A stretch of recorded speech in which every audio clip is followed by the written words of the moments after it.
Reicht Sicherheit für Heilung? Heilung beginnt oft mit einer einfachen Sehnsucht. Wir wollen uns sicher fühlen. Sicherheit bedeutet Ruhe, Halt, Geborgenheit. Sie ist wie ein Fundament, das uns trägt, wenn das Leben erschüttert.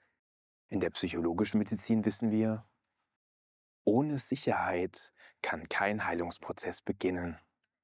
Denn solange Angst das Nervensystem beherrscht, bleibt kaum Raum für Wachstum. Doch ist Sicherheit allein wirklich genug? Reicht es, wenn wir uns geborgen fühlen, damit Heilung geschieht? Oder braucht es mehr, etwas, das über die bloße Erfahrung von Schutz hinausgeht? Genau hier setzt die zentrale Frage an. Heilung braucht mehr als Sicherheit, denn Sicherheit kann zwar der Boden sein, auf dem Entwicklung möglich wird, doch sie ist nicht automatisch ein Garant für Wandlung. Manchmal wird Sicherheit sogar zur Falle. Ein Mensch kann sich im Gefühl der Geborgenheit einrichten, ohne jemals den Schritt in die Wahrheit zu wagen. Er genießt die Ruhe, doch er verändert sich nicht.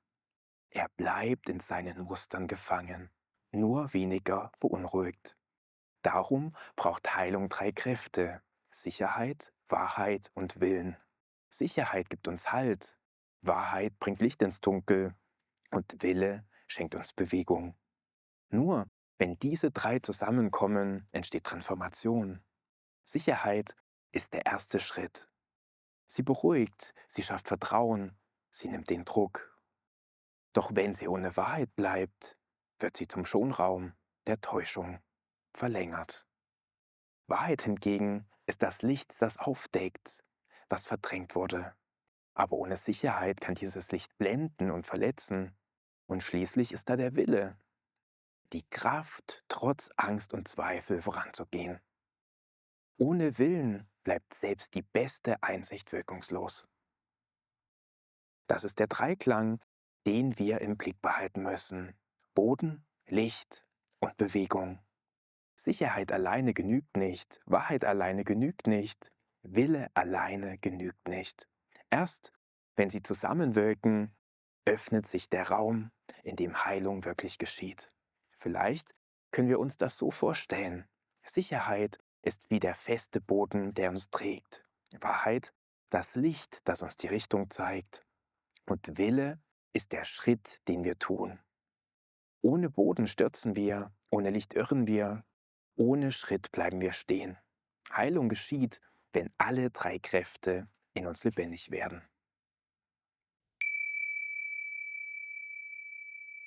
Sicherheit, was bedeutet das eigentlich? Oft denken wir dabei an die Abwesenheit von Gefahr. Aber in der Tiefe meint Sicherheit etwas anderes. Einen Zustand, in dem Angst zurücktritt, das Nervensystem sich beruhigt und Vertrauen entstehen kann. Erst wenn wir uns gehalten fühlen, öffnen wir uns für Erfahrungen, für Nähe, für Veränderung. Carl Rogers sprach von der bedingungslosen positiven Wertschätzung. Damit meinte er eine Haltung, in der der Mensch nicht an Leistungen, nicht an Masken oder Fassaden gemessen wird, sondern in seiner Würde anerkannt wird. Diese Erfahrung schafft Sicherheit.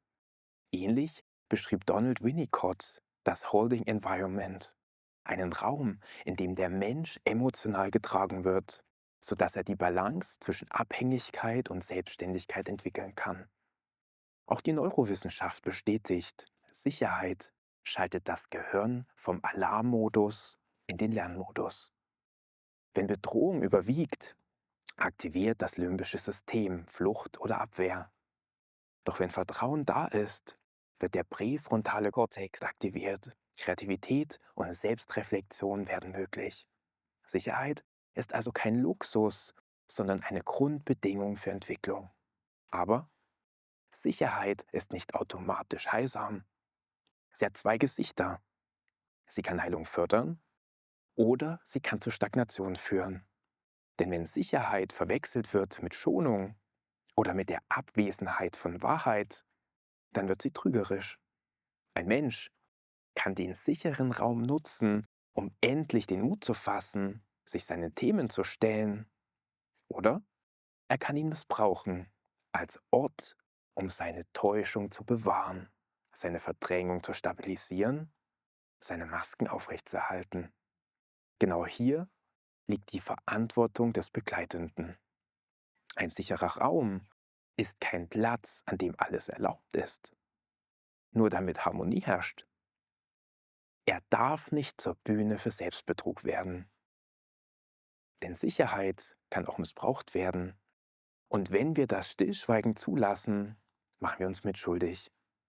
Dann wird aus einem Heilraum ein Kompensationsraum, in dem die Wahrheit nicht ans Licht darf. Darum gehört zur wahren Sicherheit immer auch Klarheit. Ein sicherer Raum bedeutet nicht, dass nie Schmerz oder Konfrontation entstehen dürfen. Er bedeutet, dass man inmitten dieser Wahrheit nicht allein bleibt. Sicherheit heißt, ich halte dich, während du dich traust, hinzusehen. Ich begleite dich, während du den Mut fasst, etwas zu verändern. So verstanden ist Sicherheit der Boden, der trägt. Aber sie darf nie zum Deckmantel für Unwahrheit werden. Nur, wenn sie ehrlich bleibt, kann sie das Fundament sein, auf dem Heilung geschieht. Wenn Sicherheit der Boden ist, dann ist Wahrheit das Licht. Sie erhellt, was im Dunkel verborgen lag und macht sichtbar, was wir vielleicht jahrelang verdrängt oder verschleiert haben. Wahrheit ist nicht immer angenehm, sie kann schmerzen, sie kann erschüttern, aber ohne sie bleibt jede Heilung oberflächlich. In der Psychologie sehen wir immer wieder, Symptome entstehen oft dort, wo Wahrheit nicht gelebt wird. Ein Mensch kann Gefühle verdrängen, Konflikte wegschieben, innere Widersprüche überspielen. Doch der Körper und die Seele vergessen nicht. Was nicht ausgesprochen, nicht durchlebt wird, sucht sich andere Ausdrucksformen. In psychosomatischen Beschwerden, in chronischer Erschöpfung, in Angst oder Depression. Wahrheit ist deshalb kein Luxus, sondern eine Notwendigkeit. Aber Wahrheit hat eine gefährliche Seite. Sie kann überfordern, wenn sie zu schnell, zu hart, zu nackt ins Leben bricht. Ein plötzlicher Einblick in die eigene Verleugnung kann traumatisch sein, wenn kein sicherer Rahmen da ist. Darum gehört Wahrheit immer mit Sicherheit zusammen. Sicherheit nimmt uns die Angst. Wahrheit schenkt uns die Klarheit. Beides zusammen schafft Heilung. Doch auch hier gibt es die Möglichkeit des Missbrauchs. Manche Menschen nutzen den sicheren Raum nicht, um sich der Wahrheit zu stellen, sondern um sie weiter zu umgehen. Sie sagen, es ist doch alles gut, ich fühle mich hier geborgen. Doch in Wahrheit fliehen sie vor sich selbst. Der Raum wird so verschmutzt, nicht durch Aggression, sondern durch Verweigerung der Ehrlichkeit. Für den Begleitenden ist das ein kritischer Punkt, denn wer die Wahrheit nicht anspricht, wer schweigt, wo Klarheit nötig wäre, der macht den sicheren Raum zum Kompensationsraum und trägt selbst dazu bei, dass Täuschung fortbesteht. Darum braucht Wahrheit nicht nur Licht, sondern auch Mut. Mut, Schatten zu sehen, Masken fallen zu lassen, Illusionen aufzugeben.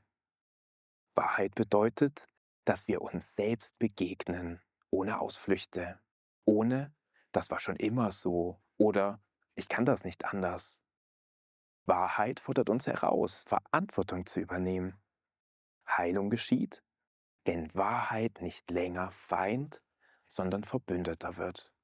Wenn wir begreifen, dass sie uns nichts nehmen will, außer die Lüge, die uns krank gemacht hat. Wahrheit ist unbequem, aber sie ist zugleich befreiend. Sie zeigt uns, wer wir sind und wer wir werden können. So ist Wahrheit das Licht, das uns leitet, doch sie darf nicht isoliert stehen.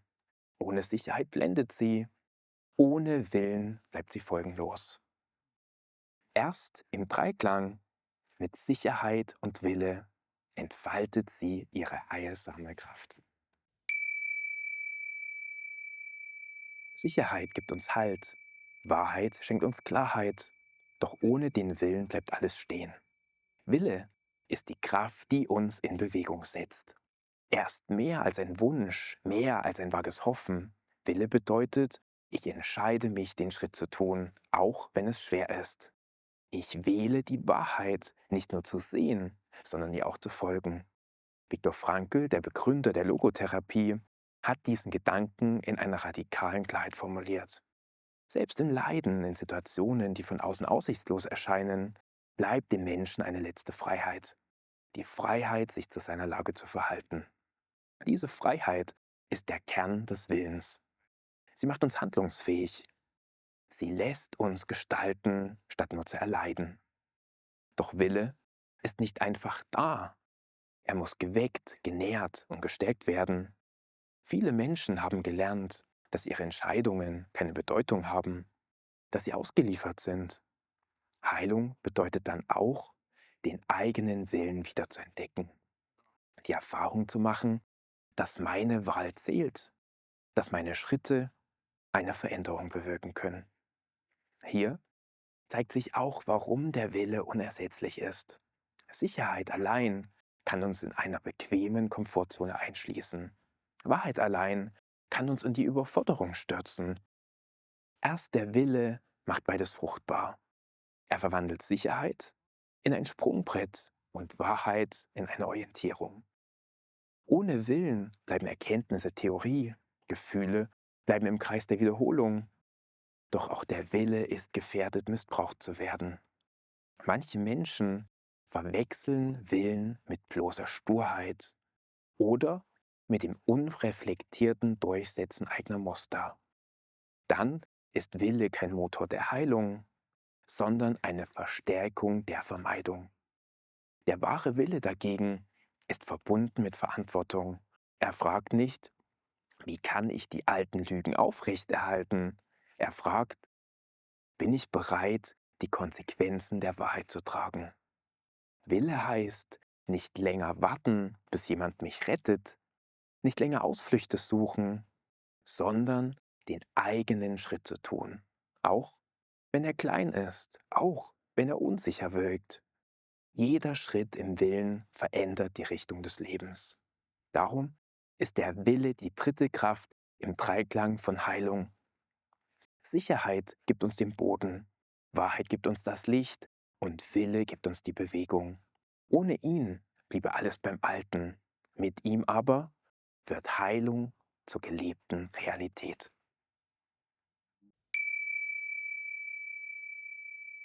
Wenn wir zurückblicken, sehen wir, Heilung geschieht nicht durch einen einzigen Faktor, sondern durch ein Zusammenspiel.